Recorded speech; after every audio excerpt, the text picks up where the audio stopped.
ఆ విధంగా మనం స్వామి వచ్చి మన గృహానికి వచ్చినప్పుడు మనం చాలా కంగారు పడుతున్నాం. ఇందువల్ల స్వామి మన ఇంటికి వచ్చేసారు, మనం ఏం చేయాలి, ఎలా చేయాలి, ఏంటి అని ఊరికే మనం కంగారు పడిపోతాం, తాపత్రయం చెందుతుంటాం. ఆ తాపత్రయంలో కొన్ని మనం కొన్ని పనులు మర్చిపోతుంటాం, కొన్ని అక్కడ కానిటువంటి పనులు మనం చేసుకుంటుంటాం. అలాగే ఈ మధ్యకాలంలో ఒక చోట నేను కార్యక్రమానికి వెళ్ళినప్పుడు సాధారణంగా ఉరకము, పంచదార, ప్రసాదం అనేటువంటిది అది ప్రార్థన సమయంలో అది మంత్రించడం జరుగుతుంది.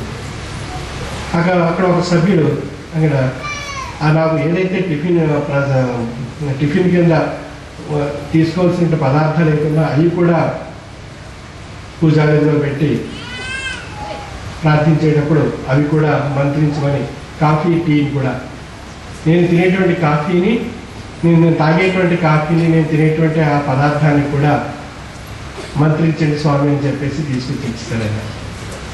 ఆయన తప్పు కాదు బాబు, ఆయన కంగారులో. ఎందుకంటే అక్కడ ప్రసాదానికి ఏది అవసరమో అది పెట్టాలి, కానీ వాటికి మించి ఇవి కూడా పెట్టేసి ఇవి కూడా ప్రసాదం కింద ఇస్తే ఇంకా స్వామి అది కూడా మంత్రించి ఆయనే తీసుకుంటారు కదా, సరిపోతుందని చెప్పి ఆయన దృష్టి. ఆ విధంగా మన కంగారులో కొన్ని పనులు అలా చేస్తూ ఉంటుంటాం. అంటే అది భక్తితో కూడినటువంటి లక్ష్యం. ఆ లక్ష్యంలో మన యొక్క భక్తి పరిపూర్ణత్వం అయి ఉన్నట్లయితే ఆ స్వామి మనకు మహోన్నతమైనటువంటి దివ్య అభూతమైనటువంటి శక్తిని మనం ప్రసాదిస్తారు.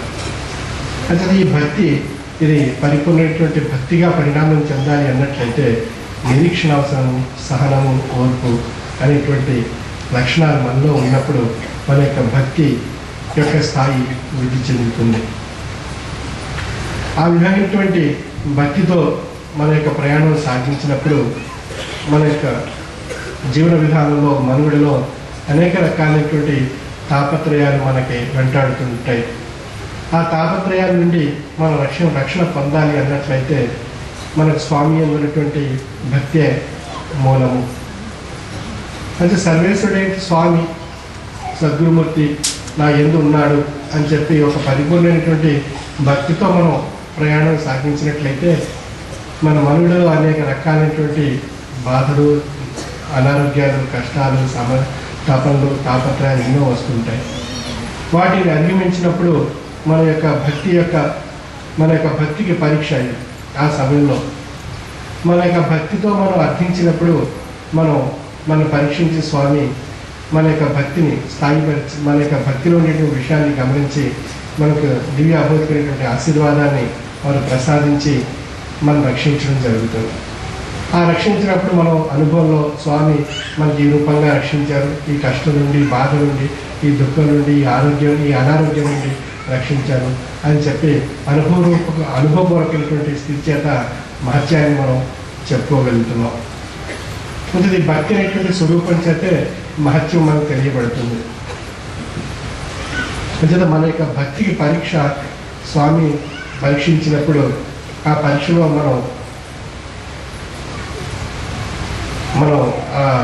ఆ యొక్క పరీక్షలో ఉత్కృష్టమైనటువంటి పరిపూర్ణమైనటువంటి స్థాయి కలిగినటువంటి భక్తిగా పరిణితి చెందినప్పుడే మనకు దివ్య అభూతమైనటువంటి ఆశీర్వాదం లభిస్తుంది. కొంచెంగా ఆ సద్గురుమూర్తి ఎలా ఉన్నారో తెలిసిన సద్గురు తన తేజము తన శిష్యుని వైపు పెట్టి నిర్మలిన వికాస రూపమున మాయను చేసి చీకటిని తొలగద్రోసి ఆత్మ తనతో చనుదేరగా 3 లోకములు వలగొని దేహ బంధములు వాయువు ముముక్షుని సేయని అంటున్నాడు.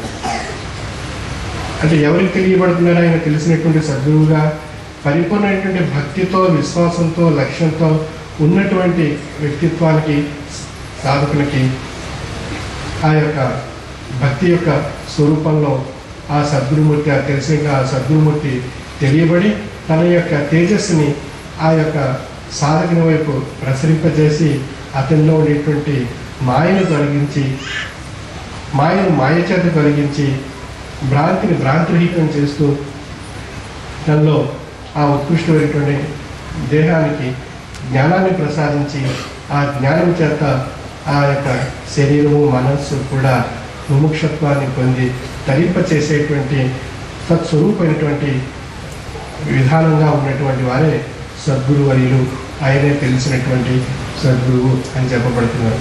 అటువంటి తెలిసినటువంటి ఆ సద్గురు స్వరూపం యొక్క సాన్నిధ్యంలో మనం ప్రయాణం భక్తితో మనం సాగించినప్పుడు మన లౌకికమైనటువంటి అంటే భౌతికమైనటువంటి జీవన విధానంలో ఆయన యొక్క రక్షణ అభౌతికమైనటువంటి ఆశీర్వాదమైనటువంటి శక్తిగా లభిస్తుంది.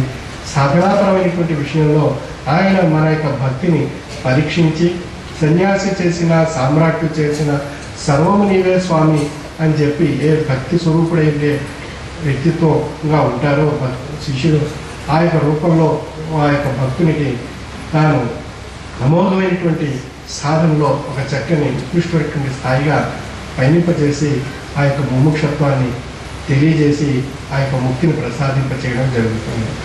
అసలు ముక్తి అంటే ఏమిటి? భక్తి చేత ముక్తి లభిస్తుంది అని చెప్పి ప్రహ్లాదుడు తన యొక్క చరిత్రలో తెలియజేసినప్పుడు ప్రహ్లాదుని చంపేశారు. అంటే భక్తిలో ముక్తి అంటే ఏమిటి? అంటే భక్తి ఏ విధంగా వచ్చింది? మన భక్త రామదాసు యొక్క కథ తెలిసింది, చరిత్ర. ఆ నిరీక్షించాడు చివరి వరకు. ఆయన తన శ్వాస ఆగిపోతున్నా కూడా రామమయంతోనే శ్వాస ఆగిపోవాలి అనేటువంటి నిరీక్షణలో నిరీక్షించడం చేత ఆ యొక్క భక్తిలో ముక్తిని ప్రసాదించడం జరిగింది.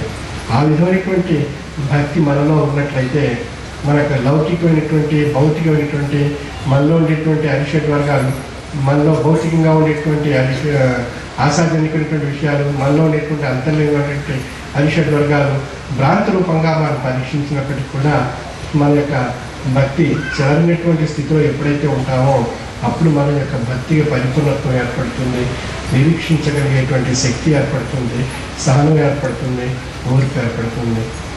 ఆ విధమైనటువంటి భక్తి మనం పొందాలి. ఆ పొందినటువంటి భక్తిలోనే నీ యొక్క స్వామి నిండి ఉన్నారు, నీ యొక్క సద్గురుమూర్తి నిండి ఉన్నాడు, నీవు విశ్వసించినటువంటి భగవంతుని యొక్క స్వరూపం నిండి ఉన్నది. అంచేత మనం ఏ భగవంతుని ఏ రూపంలో విశ్వసిస్తామో ఆ విశ్వసించినటువంటి భగవంతుడు ఆ రూపంలో మనకు మహత్తరమైనటువంటి శక్తిని మనకు ప్రసాదించడం జరుగుతుంది. అంచేత విశ్వాసం అనేటువంటిది ముఖ్యము. ఆ విశ్వాసమే పరమేశ్వరుడు అని చెప్పినటువంటి మన్సూర్ అనేటువంటి తత్వవేత్తను ఉరి తీశాడు. విశ్వాసమే నా యొక్క భగవంతుడు అని చెప్పినందుకు ఆయన ఉరి తీశారు. శాంతియే పరమేశ్వర తత్వము అని చెప్పినటువంటి క్రీస్తు భగవాన్ని సిలువేశారు. ఈ విధంగా ఒక చక్కని ఉత్కృష్టమైనటువంటి సందేశాన్ని చెప్పినటువంటి ఆ మహానుభావుల్ని అవతారాన్ని తత్వవేత్తల్ని ఆనాటి కాలంలో ఆ యొక్క భ్రాంతి స్వరూపమైనటువంటి స్థాయి ఆ శిష్య జనాల్లో ఆ యొక్క జనావళిలో ప్రవేశించి ఆ యొక్క అవతారాన్ని తత్వవేత్తని కూడా పరీక్షించడం జరిగింది.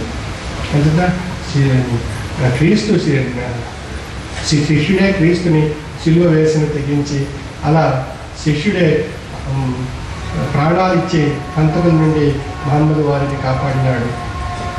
మతము ధర్మము భక్తిని పైన కలదు.